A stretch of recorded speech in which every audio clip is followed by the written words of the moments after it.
Hey, Ryan Michael Galloway here with We Don't Need No Stinking Record Company.com. Also with David Spangenberg, also known as Professor Pooch with ProfessorPooch.com.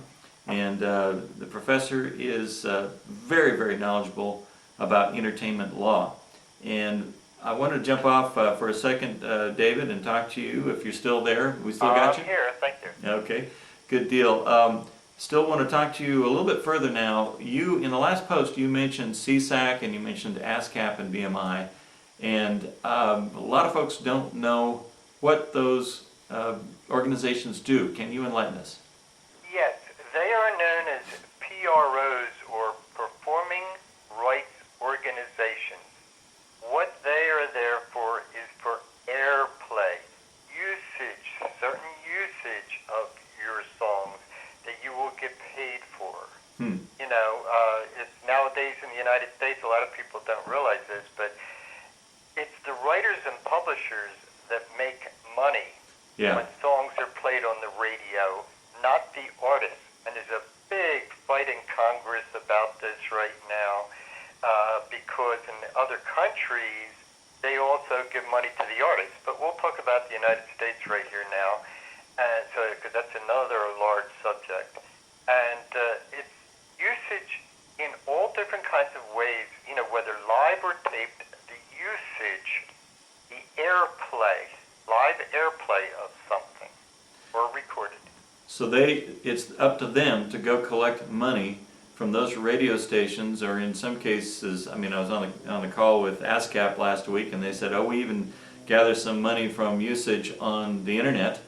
And I suppose there might be other places, you know, venues and that kind of thing, places where one would be maybe even Muzak. I would imagine Muzak has to pay some kind of royalty for all the music that they use. Yes, they do. And they collect all that, and those organizations collect all that money up, and they figure out how to divvy it up, and they send it to the artist?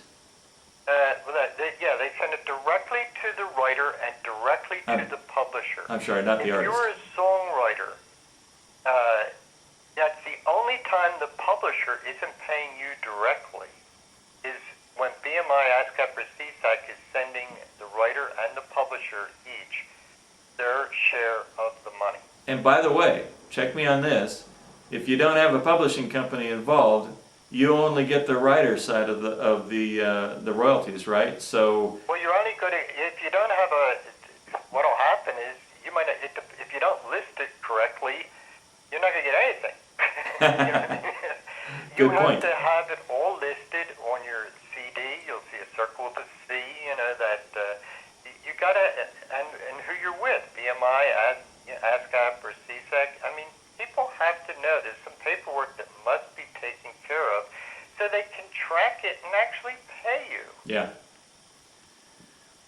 Does the things like having a barcode and having you, you know, show up on SoundScan and stuff like that affect this at all? No, SoundScan is what. Yeah, SoundScan. Well, SoundScan. We can get into talk for years on SoundScan because I don't even trust those numbers, and those numbers are for the artist, not for the songwriter. Oh, I see. I got you. Now, ASCAP, you know, the PROs, the Performing Rights Organizations, you know, they also collect from every venue that plays music. Your workout club, if you work out at Bally's, you might see a BMI or an ASCAP sign on it. They collect from all different kinds of usage, you know, the airplay of your material. I've even heard it come down to where, like a coffee house we were playing, had to pay royalties for the live music that was played there, just in case somebody came in and played something that was not an original song. If they played Happy Birthday, technically, that would be... Hey, Happy Birthday is owned. Yeah.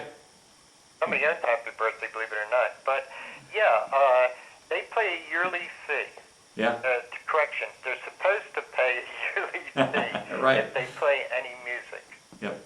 And I've seen ASCAP, I know of ASCAP, I've seen them show up at clubs. Oh, yeah. Yeah, they'll bust you. They will absolutely bust you. It's hard for me to believe they got that many people to walk around and do that, but hey, well, you know, they use a lot of people for a lot of things. I mean, their way. I don't know their exact checking now, but where BMI gets the reporting from radio stations, ASCAP actually hires people to record you from around the country, like radio station for 48 hours straight or something like that. And this stuff is going to You know, get, they might have changed recently, yeah, but this stuff is boy, going to they get, check you out, folks. this stuff's going to get digitized real quick. I got a Yep. feeling in the next Yep. year or two, it's all going to be automatic data feed, and it's not going to even require people to listen. But there's still the venues and the clubs and things like that. All right, I hope everybody found that interesting, folks. But you know, I think one warning, and you, again, you can tell me it's the right thing. Make sure that when you register with ASCAP or BMI or CSAC, that you register yourself and your publishing company if you're not signed with a publishing company, because if anything does happen to get paid and you do get some money coming in, it's going to come into the writer and the publishing company. If the publishing company doesn't exist, then that half just kind of goes away, I think. Well, you have to make sure that they know.